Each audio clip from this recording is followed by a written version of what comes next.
मैं समय हूँ। मेरा न आदि है न अंत है और मैं निरंतर चलता रहता हूँ। मैं समय हूँ। मेरी इन आँखों ने सोना नहीं सीखा। मेरी पलकें कभी झपकती नहीं हैं। मुझे रुकना नहीं आता और मैं रुक भी नहीं सकता। मैं चिरकाल से चला ही आ रहा हूँ। बिना रुके, बिना थके चलता ही रहता हूँ, क्योंकि पूरी सृष्टि मेरे ऊपर ही निर्भर करती है। मैं ब्रह्मांड में विद्यमान हूँ, इसलिए निरंतर गतिमान हूँ। मैं बस सृष्टि की घुरी पर घूमता रहता हूँ दिन रात। मैं तब से हूँ जब मनुष्य की उत्पत्ति नहीं हुई थी, और तब भी था जब भगवान ने इस सृष्टि की रचना की थी। मैं तब से ही निरंतर चला आ रहा हूँ। मैंने मनुष्य को पैदा होते हुए देखा, मनुष्य की तरक्की देखी। युगों युगों से मैं मानव के साथ चला आ रहा हूँ। मैंने सतयुग में मनुष्य का साथ दिया। मनुष्य सतयुग में बहुत धर्मात्मा और सच्चा था। मैं मनुष्य को देखकर बहुत खुश होता था। चारों ओर शांति और आनंद का वातावरण रहता था। चारों ओर भगवान की महिमा फैली हुई थी। मनुष्य भक्ति में लीन था। पृथ्वी का वातावरण स्वर्ग के समान था। फिर धीरे धीरे त्रेता युग आया और मनुष्य का स्वभाव बदलने लगा। किंतु यह समय ऐसा था जब मनुष्य ने अपने आप को ज़्यादा नहीं बदला था, परंतु मनुष्य का स्वभाव धीरे धीरे बदलने लगा था। लेकिन मैं फिर भी बहुत खुश था, क्योंकि त्रेता युग में एक महान आत्मा का आगमन होने वाला था मनुष्य के कल्याण के लिए, और मैं उस आत्मा के आने के इंतज़ार में बेहद खुश था। फिर वो समय भी आया जब मुझे भगवान राम से मिलने का मौका मिला। मैं धन्य हो गया जो मुझे उनके साथ चलने का अनुभव प्राप्त हुआ। साथ ही खुश था। मानव जाति के लिए भगवान ने मानव जाति के कल्याण के लिए पृथ्वी पर अवतार लिया। मैं खुश था। मुझे भगवान की लीला देखने का अवसर प्राप्त हो रहा था। भगवान राम ने मानव कल्याण के लिए अवतार लिया था, और उसको पूरा होते मैं अपनी आँखों से देख रहा था। रावण का अंत कर राम भगवान ने मानव जाति पर जो उपकार किया वो कहने योग्य नहीं है।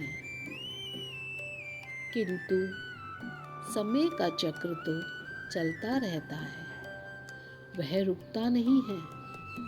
धीरे धीरे त्रेता युग अपने अंतिम कगार पर आ गया और द्वापर युग का आरंभ होने लगा। मैं फिर भी खुश था, क्योंकि मनुष्य अपने बदलते स्वभाव के साथ धर्म के मार्ग पर चल रहा था। किंतु उसका ये स्वभाव बहुत बदल गया था। जगह जगह चोरी और डाका पड़ने लगा था। लोग सत्य का साथ छोड़ रहे थे और झूठ को अपनाने लगे थे। मनुष्य धीरे धीरे पतन की ओर अग्रसर हो रहा था। मुझे थोड़ी बहुत चिंता होने लगी थी, पर मैं क्या कर सकता था। मैं तो सृष्टि के अधीन था। बस यूं ही मूक बना देख सकता था और देख भी रहा था। लेकिन फिर भी मैं खुश था, क्योंकि द्वापर युग में जो घटित होने वाला था वह मैं पहले से जानता था, और इसलिए मैं बहुत अधीर भी था उस घटनाक्रम के लिए और उत्सुकता से उसकी प्रतीक्षा कर रहा था।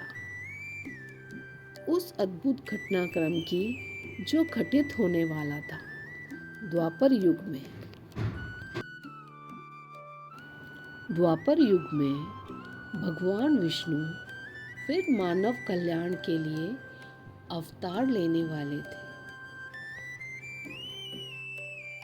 द्वापर युग में भगवान विष्णु ने कृष्ण के रूप में अवतार लिया। उन्होंने कंस का वध किया और धर्म की स्थापना की। द्वापर युग में ही महाभारत का युद्ध हुआ, जिसका सबसे बड़ा साक्षी मैं ही था, जिसने कौरवों और पांडवों के बीच भयानक युद्ध को अपनी आंखों से देखा था। द्वापर युग के अंत में धर्म धीरे धीरे क्षीण होने लगा था और लोग अधर्म की ओर आकर्षित होने लगे थे। किंतु द्वापर युग में विज्ञान ने प्रगति करनी शुरू कर दी थी।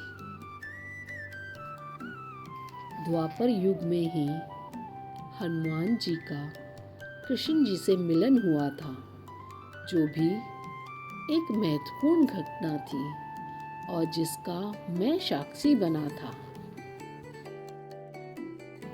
द्वापर युग को सतयुग, त्रेता युग और कलयुग के बीच के युग के रूप में जाना जाता है।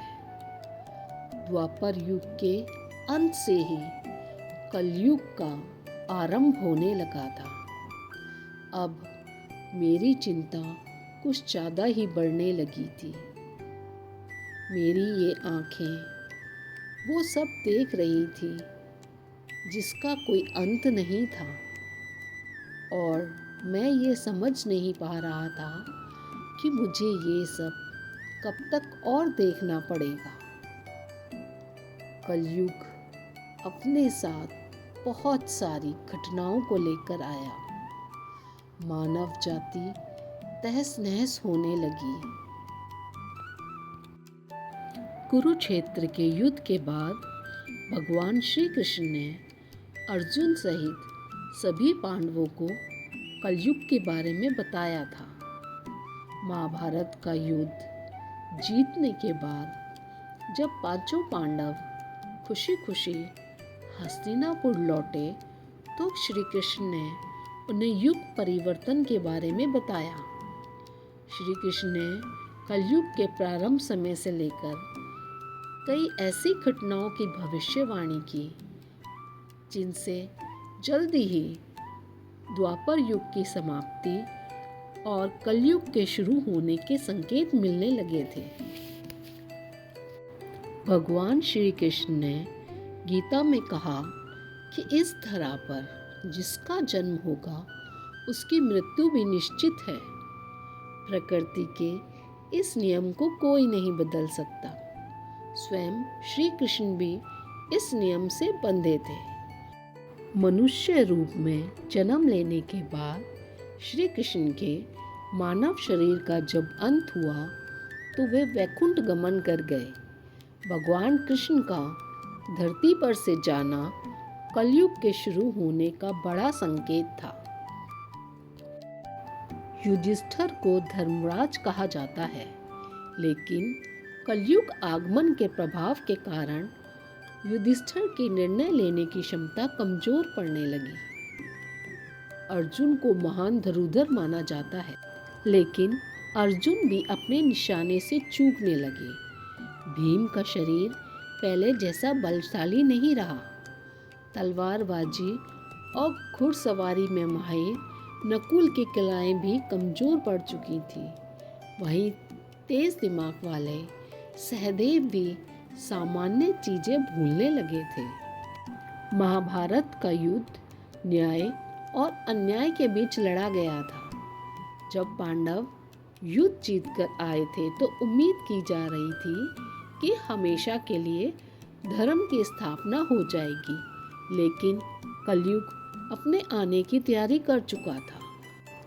हस्तिनापुर सहित कई महान राजाओं के राज्य में अन्याय, अशांति, छोटी मोटी घटनाएं बढ़ने लगी थी। जगह जगह हत्या, लूटपाट, चोरी की घटनाएं बढ़ती जा रही थी। धरती पर जगह जगह सूखा पड़ने लगा। बारिश का स्तर कम होने लगा, जिससे फसलें नष्ट होती गई। मौसम भी असंतुलित हो गया। गर्मियों की अवधि बढ़ती जा रही थी। इसी तरह सर्दियां भी अपने समय से कहीं ज़्यादा लंबी होने लगी थी। बारिश की स्थिति ऐसी थी, कभी लंबे समय तक सूखा पड़ता था तो कभी बाढ़ के कारण भयावह स्थिति पैदा हो जाती थी। प्रकृति के असंतुलन से सभी लोग परेशान थे। जिस महाभारत काल में द्रौपदी का अपमान करने के लिए कौरवों को युद्ध का सामना करना पड़ा था, उससे अलग ही कलयुग में शुरू होते ही स्त्रियों के अपमान की घटनाएं बढ़ने लगी। उन्हें मनोरंजन का साधन समझा जाने लगा। इसके अलावा लोगों के बीच कुरीतियां फैलने लगी। लोग अपने घर के बड़े बुजुर्गों का अपमान करने लगे। समाज में दिव्य और सिद्ध लोगों का सम्मान घटने लगा। कुरीतियों का व्यापार चल निकला था। ये तो कलयुग का आरंभ था और कलयुग ने आरंभ से ही अपना असर दिखाना शुरू कर दिया। मैं, जिसने सृष्टि की रचना से निरंतर चलते हुए ये सब अपनी आँखों से देखा। मैं निरंतर बिना रुके चलता रहा और देखता रहा। अब मैं भयंकर चिंता में पड़ गया। मानव जाति अपने पतन की ओर अग्रसर होने लगी थी। मेरी चिंताएं बढ़ती जा रही थी, पर मैं क्या कर सकता हूँ। मैं मूक दर्शक बना ये सब देखता रहता हूँ और इस इंतज़ार में रहता हूँ कि आगे के समय के अनुसार भगवान इस युग में भी पाप को नष्ट करने के लिए अवतार लेंगे। इसी उम्मीद पर मैं निरंतर चलता आ रहा हूँ, एक आशा लेकर कि भगवान शायद मानवता के कष्ट को हरने के लिए फिर से धरती पर आएंगे। इस घोर कलयुग में कुछ धर्मात्मा, पुण्य आत्मा, जिन्होंने उम्मीद को अभी तक बांधे हुए हैं कि भगवान उनके कष्ट हरेंगे, उनकी वजह से ही पृथ्वी सामान्य रूप से विचरण कर रही है और पाप फिर भी कहीं पर थोड़ा सा रुका हुआ है। भगवान की महिमा अपरंपार है। मानव जाति के लिए वो अवश्य ही एक नया कदम उठाएंगे। इसी इंतज़ार में मैं निरंतर काल के साथ अपनी गति से चल रहा हूँ और इंतज़ार में हूँ कि कब फिर से मुझे भगवान का सानिध्य प्राप्त होगा। दोस्तों, अगर मेरी बात में आपको सत्यता नज़र आई हो तो मेरे इस वीडियो को लाइक करें, मेरे चैनल को सब्सक्राइब करें और कमेंट में जय श्री कृष्णा लिखना ना भूलें।